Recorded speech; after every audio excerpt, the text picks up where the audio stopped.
here's a posterior sickle.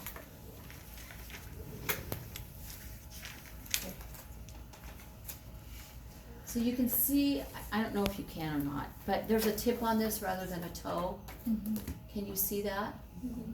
Okay, now you're going to do the exact same thing that you did with the Explorer, only you're going to add lateral pressure. The other thing with the sickle is it's not supposed to go subgingivally. Now, the tissue may allow you to go subgingivally, but, and we're going to assume during your comp that you are able to get it subgingivally so that you can learn the technique. But you're going to do, you do want to stay higher. Well, that's not going to help, is it? How about if we try? Can we make this larger?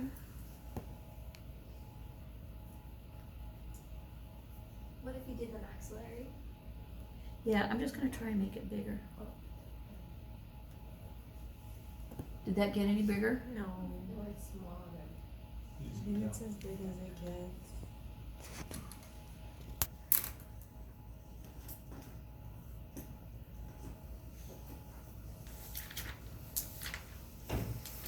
Well, that messed everything up. What did I do?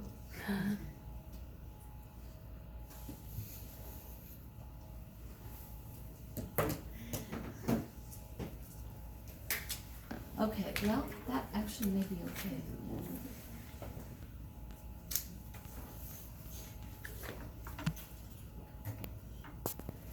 Now, again, this isn't how you're gonna have your patient. I'm doing it more for reasons of, demonstration. But can you see how that lower shank is going to need to be parallel? So you're just gonna be doing the mesial and the distal. And each time, you need to make sure that that lower shank is parallel.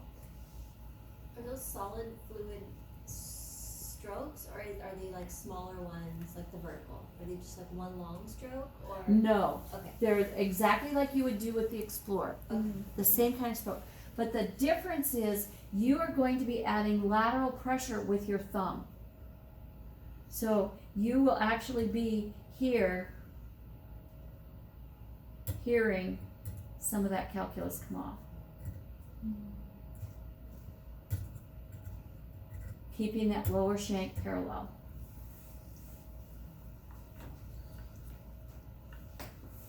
Is that like 10 grams of force, or is that way more? Oh, it's way more. It's going to be, well, it depends on the calculus. I'm not going to give you a number. But if you have really tenacious calculus.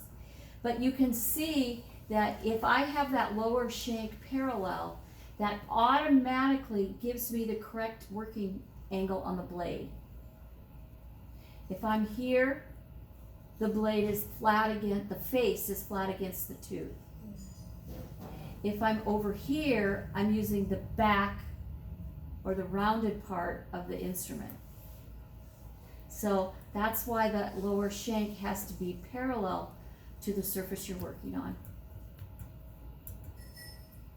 Here. Now you do have like a 5 to 10 degree angle, and you're still within a good working angulation. Okay, so this is the posterior sickle, and you can tell it's got that complex shank. So that's how you know it's posterior. Now, let's take a look at the anterior.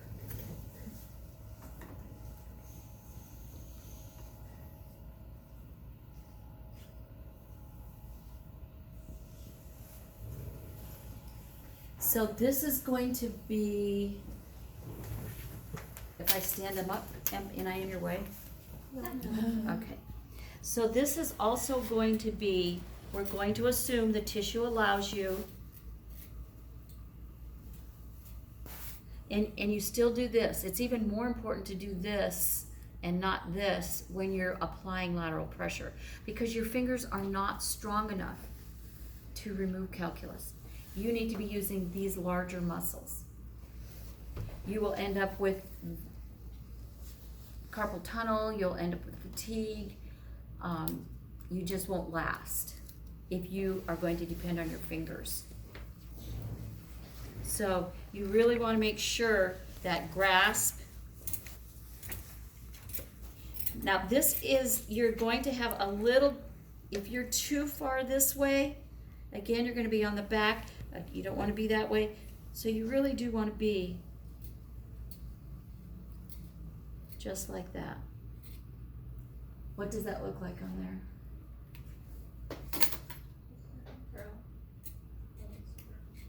So if you're too much this way, see, you're too open. So you do have to have that shank crossing just a stitch. How can you tell the word again on the anterior? Okay.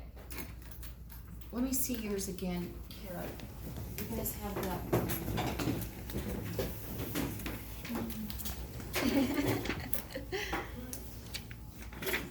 Okay, so you have on yours, like one end kind of leans this way and one end kind of leans this way. Okay, so it's, remember how on the Explorer there was kind of a little curve for the anteriors, everything curved? So if you want to do the same curve like you would with the Explorer. So this curves this way. So this needs to be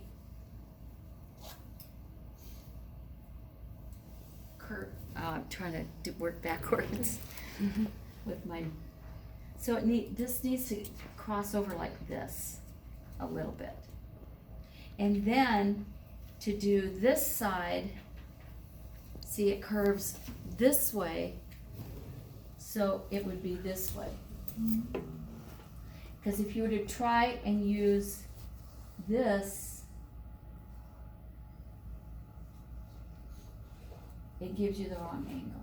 So you want it to cross over this way.